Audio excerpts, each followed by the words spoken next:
नमस्कार मंडळी, जंगलकारीच्या या महत्वाच्या व्हिडिओमध्ये आपलं स्वागत. 28 फेब्रुवारीला चालू झालेल्या इस्रायल आणि अमेरिका यांच्या संयुक्तपणे जी लष्करी मोहीम इराणवरती चालू झाली त्याचा आजचा 20वा दिवस आहे. आणि सर्वात महत्वाचा एक टप्पा काल झालेल्या या घटनातून कळतोय, तो म्हणजे की इराणची जी साऊथ पेर्स नावाची नैसर्गिक वायूचा जो साठा आहे त्यावरती पहिल्यांदा इस्रायलने हल्ला केला आणि त्याला प्रत्युत्तर म्हणून इराणनी कतारवरती हल्ला केला. कतारच्या रास लॅफन नावाची जगातील सर्वात मोठा नैसर्गिक वायूचा जो प्रकल्प आहे त्याच्यावरती हल्ला केला. आता हा प्रकल्प भारताच्या दृष्टीने खूप महत्वाचा आहे. याचं कारण असं की भारताला नैसर्गिक वायूचा पुरवठा करण्याचा सगळ्यात महत्वाचा स्रोत सर्वात जास्त आपल्याला कुठून मिळतो तर ते कतार या देशातून. आणि कतार या देशातील हा रास लॅफन नावाचा जो महत्वाचा वायू प्रकल्प आहे त्यातून मिळतो. आणि हाच नैसर्गिक वायू आपल्या रासायनिक खतांच्या निर्मितीसाठी वापरला जातो. मग जर हा प्रकल्प बंद पडणार असेल, त्यातून आपल्या भारताला नैसर्गिक वायूची आयात कमी होणार असेल, बंद होणार असेल आणि त्याचा परिणाम आपल्या रासायनिक खतांच्या निर्मितीवरती होणार असेल तर शेतकऱ्यांच्या दृष्टीने हा खूप अडचणीचा विषय ठरतो. याचं कारण म्हणजे की आपल्या देशाला जे पण रासायनिक खत लागतं त्यातील रासायनिक खताचा बहुतांश भाग हा आपण आयातीवरती अवलंबून असतो. म्हणजे निर्मितीच्या बाबतीमध्ये युरियाची एकूण 85% निर्मिती भारतात होते, पण त्या युरियासाठी लागणारा नैसर्गिक वायू हा 70% पेक्षा जास्त आपण आयातीवरतीच अवलंबून आहे. दुसरं डायमोनियम फॉस्फेट, ज्याचं 60% उत्पादन हे आपण आयातीवरतीच अवलंबित आहे. आणि नंतर येतो पोटॅश.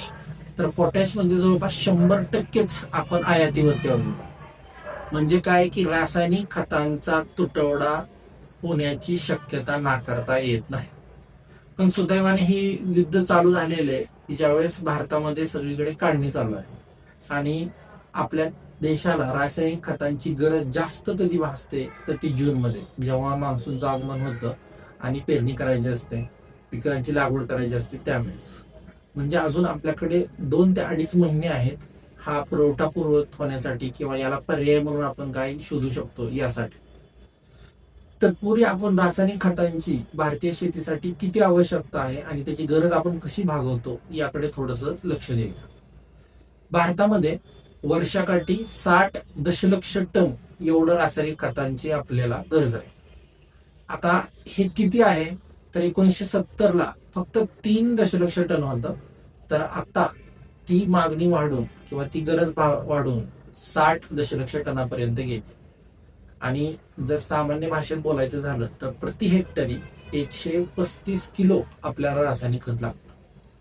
मग ह्या 135 किलो पैकी 80 किलो जवळपास युरिया, जवळपास 40 किलो हा आपल्याला डायमोनियम फॉस्फेट लागतं आणि 15 ते 20 किलो आपल्याला पोटॅश लागतं.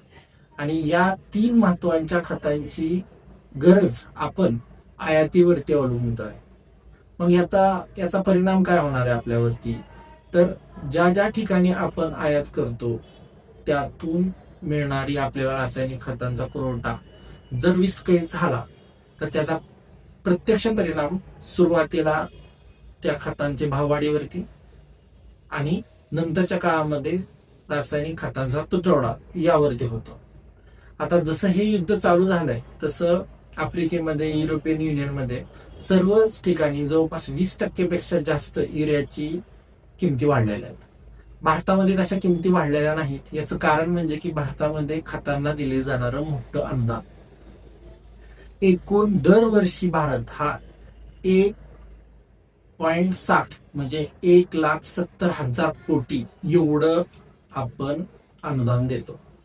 आणि एवढा अनुदान दिल्यानंतर आपल्याला कमी किमतीमध्ये प्रत्येक शेतकऱ्याला खतं उपलब्ध होतात. आता ढोबळ मनाने सांगायचं झालं तर 1 किलो युरिया त्याच्यासाठी उत्पादनाचा खर्च हा 31 रुपये आहे आणि प्रत्यक्षपणे शेतकऱ्याला तो 5 रुपये 36 पैसे एवढ्या दराने विकला जातो. म्हणजे जी मधली तफावत आहे तेवढं अनुदान हे सरकार ह्या खत कंपन्यांना देतं. मग असं अनुदान एकूण मध्ये दरवर्षी 1.7 लाख कोटी म्हणजे 1,70,000 कोटी एवढं अनुदान दिलं जातं. एवढं अनुदान देऊन पण त्या ठिकाणी आणखी एक मोठी समस्या आहे भारतापुढे, की ती म्हणजे भारताची घरगुती उत्पन्न, देशांतर्गत उत्पन्न हे खूपच तुटपुंज आहे. यासाठी लागणारा जो कच्चा माल आहे, पोटॅश पासून ते नैसर्गिक वायू, या सर्व गोष्टींसाठी आपल्याला आयातीवरती अवलंबून राहावं लागतं. आणि बहुतांश खतांची किंवा खतांच्या कच्च्या मालाची आयात आपण ह्या गल्फ रिजन मधून मिळवतो. गल्फ रिजन म्हणजे की ज्या ठिकाणी आता हा जो पर्शियन आखात आहे, आखाती देश आपण ज्याला म्हणतो, त्या 5-6 देशांमधून मिळतो. आणि नेमका याच ठिकाणी हा इस्रायल, अमेरिका आणि इराणचा संघर्ष चालू आहे. आणि इराणवरती होणारा हल्ल्याचा प्रतिकार इराण हा ह्या शेजारी राष्ट्रांवरती हल्ला करून देते. कारण हे सर्व शेजारी राष्ट्र म्हणजे कुवेत असेल, UAE असेल, दुबई म्हणतो आपण त्याला, त्यानंतर सौदी अरेबिया असेल, कतार असेल, या सर्व देशांवरती हल्ला करून देते.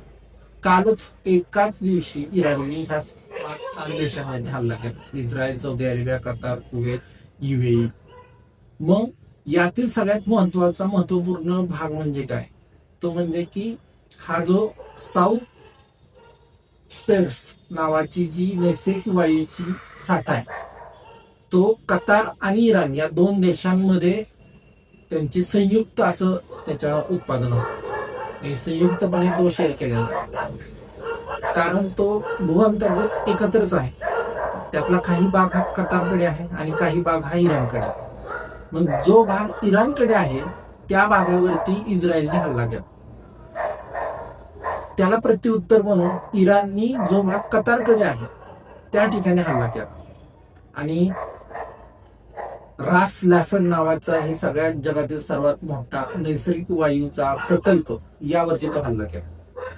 एकूण 3 ठिकाणी हल्ला झाला. त्यातील 2 ठिकाणचा हल्ला हा कमी स्वरूपाचा होता, पण 3ऱ्या ठिकाणचा हल्ला एवढ्या मोठ्या प्रमाणात झाला की पूर्ण त्या वायूचं उत्पादन बंद करण्यात आलेलं आहे. आणि ते चालू करायला किंवा त्याचं मेंटेनन्स, दुरुस्ती करायला हा जवळपास 3 ते 4 महिन्याचा कालावधी लागू शकतो, असं कतार सरकारने सांगितलं.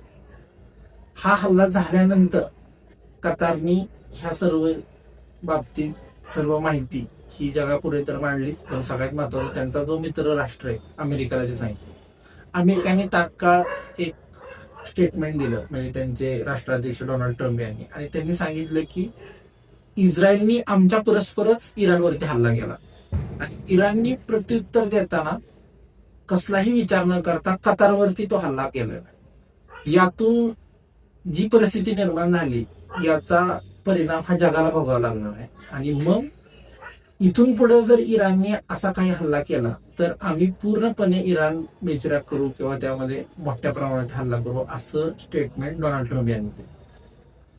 फ्रान्सचे अध्यक्ष त्यांनी म्हणलं की ह्या दोन्ही बाजूंनी जरा नंतर घेऊन पूर्णपणे ही जी हल्ले ते थांबवावेत, कारण यातून जगाचं नुकसान आहे. कारण ही नैसर्गिक वायू हा जगासाठी वापरला जातो पूर्णपणे, जरी तो इराण आणि कतार या 2 देशांच्या मालकीचा आहे, पण या नैसर्गिक वायूवरती हा जग अवलंबून आहे. यातून बरेचसे उपपदार्थ निर्माण होतात. त्या उपपदार्थांचा सुद्धा वेगवेगळ्या उद्योगांना महत्वाचा कच्चा माल म्हणून पुरवठा केला जातो. त्यामध्ये हेलियम असेल, त्यामध्ये हे पेट्रोकेमिकल्स असतील, हे नॅचरल गॅस म्हणजे नैसर्गिक वायू असेल आणि सल्फर असेल. तर खतांच्या निर्मितीसाठी किंवा वेगवेगळ्या रसायन निर्मितीसाठी याचा वापर होतो. आणि यावरती जर हल्ला असेल तर तो जगामध्ये ह्या सगळ्या गोष्टींचा जो पुरवठा केला जातो त्या पुरवठा साखळीवरती हा हल्ला. म्हणून फ्रान्सचे अध्यक्ष इमॅन्युएल मॅक्रॉन यांनी सांगितलं की हा जो तुमचा हल्ला चालू आहे किंवा हा जे सगळं चालू आहे ते एकदम तात्काळपणे थांबवा. त्यांनी भारताचे पंतप्रधान नरेंद्र मोदी यांना पण फोन करून त्या बाबतीत सगळी माहिती दिली आणि दोघांमध्ये चर्चा झाली. आणि असं दोन्ही बाजूला सांगितलं गेलेलं की तुम्ही हे हल्ले तात्काळ स्वरूपात थांब. पण आता हल्ले थांबवण्यासाठी जबाबदारी घेण्यास कोणच तयार नाही. आणि याचा परिणाम आपल्या देशामध्ये हा खत पुरवठा, त्या खतांची निर्मिती यावरती होणार. मग यातून काय होणार, म्हणून सरकारने आजच तात्काळ एक महत्वाचं निवेदन दिलंय, एक माहिती दिली, आणि त्या माहितीचा असा अर्थ आहे की पुढचे 3 ते 4 महिने टिकेल एवढा आपल्या देशाकडे रासायनिक खतांचा पुरवठा आहे. रासायनिक खतांच्या बाबतीमध्ये पर्यायी आपल्याला कुठून मिळतोय का, यासाठी आपण रशिया आणि बेलारुस या 2 देशाकडे मागणी केली आहे. आणि तिसरं महत्वाचं म्हणजे की आपल्या देशामध्ये गेल्या वर्षीच्या तुलनेमध्ये 35% पेक्षा जास्त रासायनिक खतांचा साठा आता सध्या उपलब्ध. पण मी जसं सुरुवातीला सांगितलं की आता मुळातच पेरणी चालू आहे, आता मुळातच हा काढणीचा हंगाम आहे. मग जेव्हा जून मध्ये पाऊस पडेल, पेरणी चालू होईल, लागवडी चालू होतील पिकांच्या, त्यावेळेस ह्या खतांची गरज भागणार. मग त्या वेळेस ही जर खतं मिळाली नाहीत, तुटवडा भासला, तर एकूण आपल्या देशावरतीच, ह्या देशाच्या शेती अर्थव्यवस्थेवरती संकट येऊ शकतं. मग त्यासाठी आपल्याकडे 2 ते 3 महिने आहेत.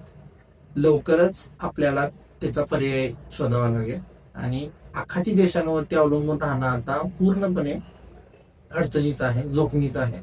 ही जोखीम न घेता रशिया, बेलारुस, मोरोको अशा देशांकडे आपण पर्याय म्हणून बघितलं पाहिजे. त्यासाठी सरकार त्या बाबतीत प्रयत्न करते असं त्या निवेदनामध्ये स्पष्ट सांगितलंय. तर येणाऱ्या काळामध्ये आपल्याला समजेल की खतांच्या किमती कशा वाढतात, त्यातून खतांचा तुटवडा निर्माण होतोय, आणि महत्वाचं म्हणजे की मग त्याचा शेतीच्या अर्थकारणावरती मोठा परिणाम होऊ शकतो. तर थोडंसं सावध राहणं आपण देश म्हणून गरजेचं आहे. धन्यवाद.